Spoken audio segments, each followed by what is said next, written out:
చేయాల్సిందంతా చేసేసి మాకేం సంబంధం లేదన్నట్టు ఉంటుంది వైఎస్ఆర్ కాంగ్రెస్ పార్టీ స్టైల్.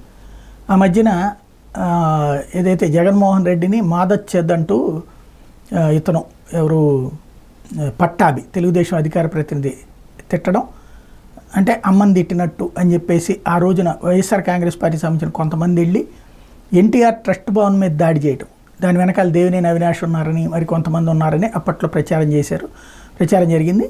అయితే పైన అరెస్టులు చేసి వదిలేశారు పోలీసులు కూడా. ఆ రోజున అంతటి ఇన్సిడెంట్ జరిగింది.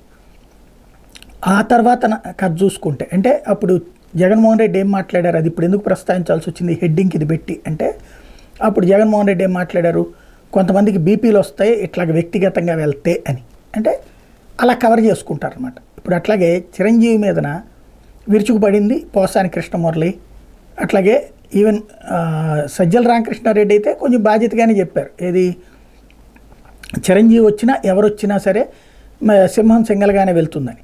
దాన్ని పవన్ కళ్యాణ్ అడ్రస్ చేయటం, చంద్రబాబు కూడా అడ్రస్ చేస్తున్న నేపథ్యంలో చిరంజీవిని నెగిటివ్ ఈలోపు ఏదైతే పార్టీని నమ్ముకున్నారు లాంటి మాటలు మాట్లాడింది ఇటు పోసాని కృష్ణమురళి లాంటి వాళ్ళు కాబట్టి కాపులకు అన్యాయం చేశారని దాన్ని కవర్ చేసే పని ఇప్పుడు మళ్ళీ సజ్జల రామకృష్ణారెడ్డికి పడింది. అందుకని చిరంజీవి మంచి నటుడని ఆయన ఎవరూ అవమానించలేదని సజ్జలు చెప్పారు. బ్యాంకులు మోసం చేసిన వాళ్ళని పక్కన కూర్చోబెట్టుకుని చిరంజీవి మాట్లాడారని వారికి మద్దతు ప్రకటించారు. దీనిపై మీ స్పందన ఏంటని మీడియా ప్రశ్నిస్తే శుభం, రాష్ట్ర రాజకీయ తెరపై స్పష్టత వచ్చింది, తమను వంచిన కూటమి ఓవైపు, మంచి చేసిన సీఎం జగన్ మరోవైపు ఉన్నారన్నది ప్రజలకు తెలుస్తుంది అంటూ స్పందించాను.